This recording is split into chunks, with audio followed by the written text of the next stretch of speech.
हगवणे कुटुंबाकडून केवळ वैष्णवीचाच नाही तर तिच्या जावेचाही छळ केलाय। हगवणे कुटुंबियांची मोठी सून मयुरी यांनीही मारहाण आणि छळ झाल्याचा गंभीर आरोप केलेला आहे। मारहाण झाल्याचे फोटो आणि व्हिडिओज त्यांनी दाखवले, त्यामुळे हगवणे कुटुंबियांचा पाय आणखी खोलात गेलाय।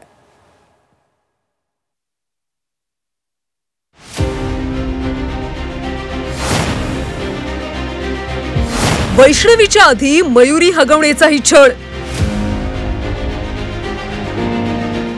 मयुरी हगवणेलाही सासऱ्याची मारहाण। हगवणेच्या घरचा सासूरवास छळ छावणीसारखा।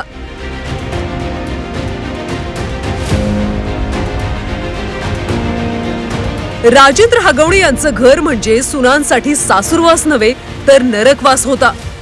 हगवणेच्या घरात फक्त एकट्या वैष्णवीचा छळ होत नव्हता, तर वैष्णवीची थोरली जाऊ मयुरी हगवणे हिचा सुद्धा राजेंद्र हगवणे यांच्याकडून प्रचंड छळ झाल्याचा आरोप मयुरीने केलाय। हगवणेच्या घरात छळाचं मुख्य कारण मयुरी आणि वैष्णवीची नणंद पिंकी उर्फ करिश्मा हगवणे असल्याचं मयुरीने सांगितलंय। हगवणेच्या घरात मोठी असलेल्या पिंकी उर्फ करिश्माचंच ऐकलं जात होतं। छळाची मुख्य सूत्रधार तीच असल्याचा आरोप मयुरीने केलाय। त्या घरामध्ये म्हणजे सुनांपेक्षा लेकीला जास्त महत्त्व दिलं जायचं। म्हणजे ज्या घरामध्ये लेक म्हणेल तसंच, कारण की ती 5 वर्षांनी मोठी आहे पिंकीताई, मग तिचं सगळ्यांनी ऐकायचं असं या प्रकारे होतं। मग त्या प्रकारे आम्ही पण ऐकत गेलो। मी पण वर्षभर सगळं सहन केलं। त्याच्यानंतर माझी लिमिट संपली सहन करायची। मग मी 1.5 वर्ष झालं मी त्या शेजारच्याच रूममध्ये वेगळं राहत होते। मयुरीला हगवणे कुटुंबाकडून अमानुष मारहाण करण्यात आली।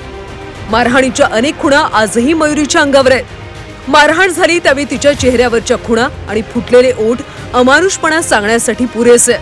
संपूर्ण कुटुंबीय मारहाण करत होते असा आरोप मयुरीने केलाय। माझ्यासोबत पण त्यांनी मारपीट केली होती, नंदेने पण मारपीट केली होती, अजून दीरांनी आणि सासूनी पण मारपीट केली होती। जेव्हा माझे मिस्टर नसायचे तेव्हा हे चौघं माझ्यावरती अटॅक करायला यायचे। हगवणेंचं घर सुनांसाठी छळ छावणी होती। कधी नणंद करिश्मा तर कधी सासू तर कधी सासरे मारहाण करत असल्याचा आरोप मयुरीने केलाय। सुनेच्या अंगावर हात उगारायला सासरा राजेंद्र हगवणे मागं पुढं पाहत नसल्याचा आरोप होतोय। या मारहाणीला हगवणे कुटुंबातले सगळेच जबाबदार असल्याचा आरोप मयुरीने केलाय। म्हणजे